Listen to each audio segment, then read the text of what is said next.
এই দেখুন এখনো এনারা এখনো সিকিউরিটি দিতে পারছেন না যে কখন এই যে এই ব্যক্তিকে এবং গাড়িকে কতক্ষণে অ্যারেস্ট করবেন। এই রাত্রেবেলায় ইভিএম নিয়ে ইনি যাচ্ছিলেন উইদাউট সিকিউরিটি। এই দেখুন ইভিএম দেখাচ্ছি, পুলিশ এখানে চুপচাপ নিশ্চুপ বসে আছে, ঠিক আছে।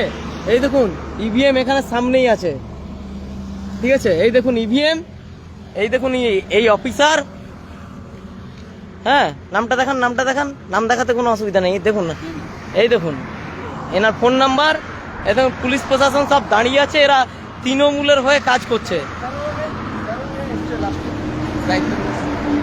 স্যার আপনি কত টাইম লাগাবেন স্যার এনাকে অ্যারেস্ট করতে? স্যার আপনি কতক্ষণ লাগাবেন? এনাকে ইমিডিয়েট অ্যারেস্ট চাই। এরা এই দেখুন সামনে উইদাউট সিকিউরিটি,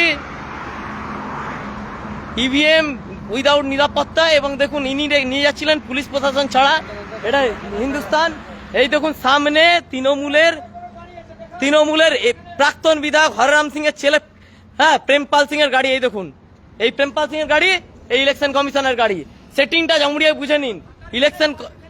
ইলেকশন কমিশন কিভাবে এদের পক্ষপাতিত্ব করছে।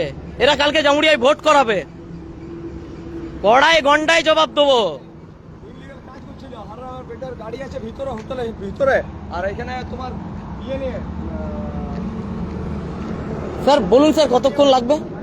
দেখুন আমাদের তো না, এটা তো সিভিল সেক্টর অফিসার, ঠিক আছে। আমি এনা ইমিডিয়েট অ্যারেস্ট চাই।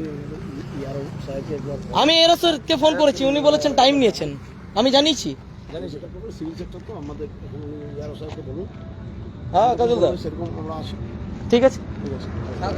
এখানে আরো সময়ের পর সময় নিচ্ছেন, তাহলে কি এক প্রকার ধরে নেব? ইয়ারো স্যারও তৃণমূলের হয়ে চটিটা চাটছেন, আমাকে বলছেন গাড়ি ছেড়ে দাও, তার রেকর্ডিং আছে আমার কাছে।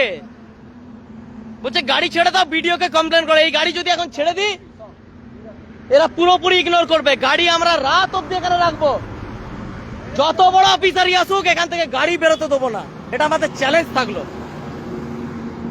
এরা হররাম সিং তৃণমূলের কাছ থেকে এবং প্রেমপাল সিং তৃণমূলের কাছ থেকে সুবিধা নিচ্ছে, যাচ্ছি মজা দেখাচ্ছি অবস্থাটা কি করতে হয়।